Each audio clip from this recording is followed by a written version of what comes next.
Hello everyone, welcome back.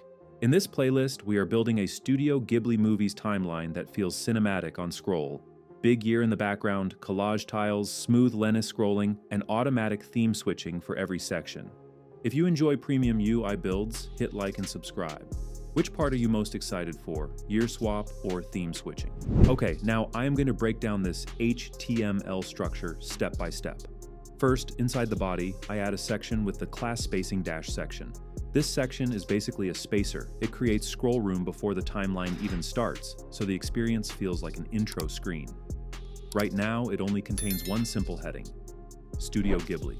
Later in CSS, I will give it a full height, center alignment, and a clean look. Now the real project begins with the main element that has the class timeline. I also add a data attribute called data-app with the value timeline. I do this because in JavaScript, I can target this wrapper cleanly using the dataset instead of relying on random IDs everywhere. It keeps the project modular and easy to scale. Inside this main timeline container, I have an unordered list with the class panels and a data attribute called data-panels. This list will hold all the timeline sections, one panel per year. Notice it is empty right now, and that is intentional. I want everything to render dynamically from my config, so later I will loop through timeline items and generate each panel automatically. Then comes the most important visual layer, the years layer. This is the huge year text you see in the background, like 1988 or 2001, changing as I scroll. I mark it ARIA hidden true, because this layer is purely decorative, and screen readers do not need to read it.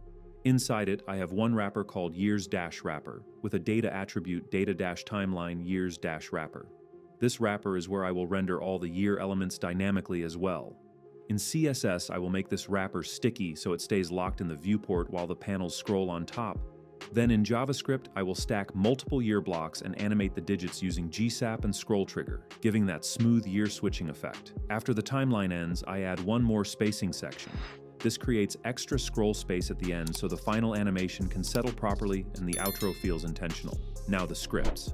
First I load GSAP, then I load ScrollTrigger because that is what connects the timeline animations to scrolling. Next I load Lenis, so the scroll feels smooth and premium, and later I will sync Lenis with the GSAP ticker so everything stays perfectly aligned. And finally, I load my own script file where I will render panels, render years, animate tiles, and switch themes using theme presets based on the active section. So overall, this HTML is minimal on purpose. It is just a clean skeleton. CSS will handle layout and stacking, and JavaScript will generate the real content and power the animations. Alright, now that the structure is clear, let us jump into styling and start making this timeline look premium.